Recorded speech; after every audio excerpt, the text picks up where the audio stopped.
1월 28일 화요일 이른 아침입니다. 오늘 말씀 읽기 본문은 이사야 36장입니다.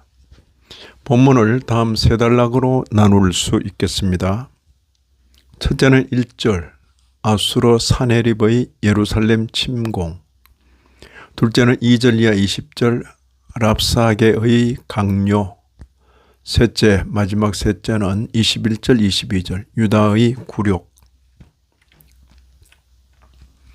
미래에 있을 구속의 때에 비하여 현재 선민 유다가 당하는 현실은 고달픈 것입니다. 당시는 아수르 제국이 강할 때입니다. 아수르의 사네립이 예루살렘을 침공하였습니다.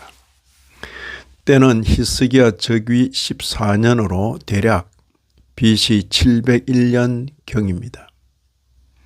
앞서 선지자의 예언대로 아람은 BC 732년에 망하고 그로부터 10년 후인 BC 722년에 북조 이스라엘이 망합니다. 아람과 이스라엘의 연합군 앞에서 그때가 대략 734년 BC 734년이죠.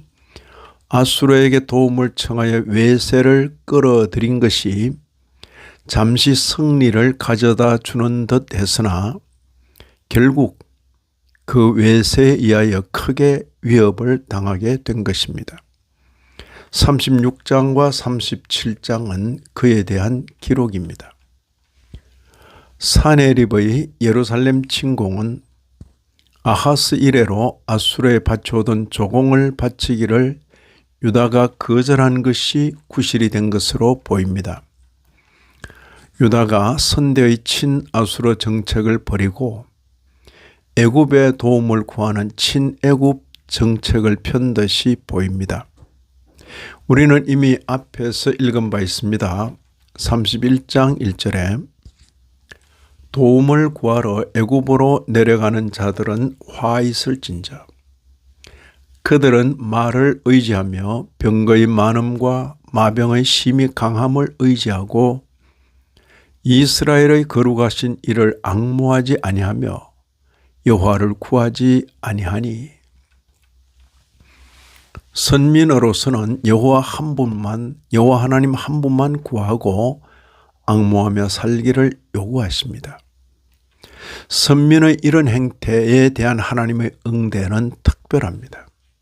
애굽으로 도움을 구하고 말을 의지하고 병거의 많음과 마병의 심히 강함을 의지하는 것, 이런 행태에 대한 하나님의 응대는 특별합니다.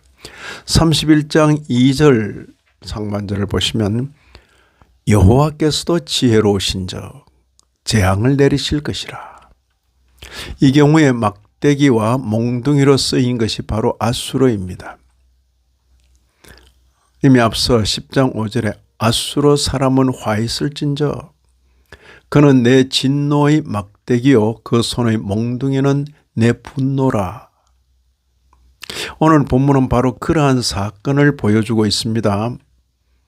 아수르 왕의 사신 랍사게가 대군을 거느리고 예루살렘으로 와서 마주한 사신들과 예루살렘 사람들에게 모욕적인 언사를 쏟아놓습니다. 4절 5절입니다. 이제 히스기야에게 말하라. 대왕 아수르 왕이 이같이 말씀하시기를 내가 믿는 바 그 믿는 것이 무엇이냐? 네가 이제 누구를 믿고 나를 반역하느냐? 먼저 애굽을 언급합니다. 6절입니다. 보라, 네가 애굽을 믿는도다. 그것은 상한 갈대 지팡이와 같은 것이라. 사람이 그것을 의지하면 손이 찔리리니 애굽 왕 바로는 그를 믿는 모든 자에게 이와 같으니라. 다음으로 선민 유다의 하나님 여호와를 언급합니다. 7절입니다. 대왕 아수르 왕이 이같이 말씀하시기를, 랍사게의 표현이죠. 혹시 네가 내게 이르기를 우리는 우리 하나님 여호와를 신뢰하노라 하리라마는 그는 그의 산당과 제단을 히스기야가 제하여 버리고 유다와 예루살렘에 명령하기를 너희는 이 제단 앞에서만 경배하라 하던 그 신이 아니냐 하셨느니라. 대왕 아수르왕의 말을 전하는 것입니다. 아수르에서 볼 때는 예루살렘 주변에서 이방인의 산당을 제거한 히스기야의 개혁 작업이 그렇게 보였던가 봅니다. 히스기야에게 미혹되지 말고 히스기야를 따르지 말고 자기에게 항복하고 자기에게 나오라는 모욕적인 언사를 백성의 대표들과 예루살렘 사람들은 듣고만 있어야 했습니다.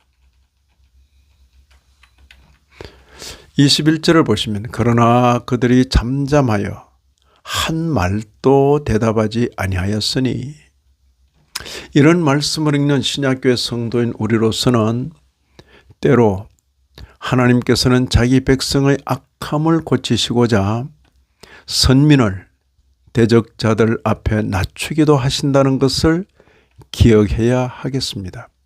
동시에 교만의 극에 달하여 자기를 도구로 쓰시는 하나님의 손길을 무시한 아수르의 운명을 조연한 자세로 볼 수 있는 신앙의 호연지기도 가져야 하겠습니다.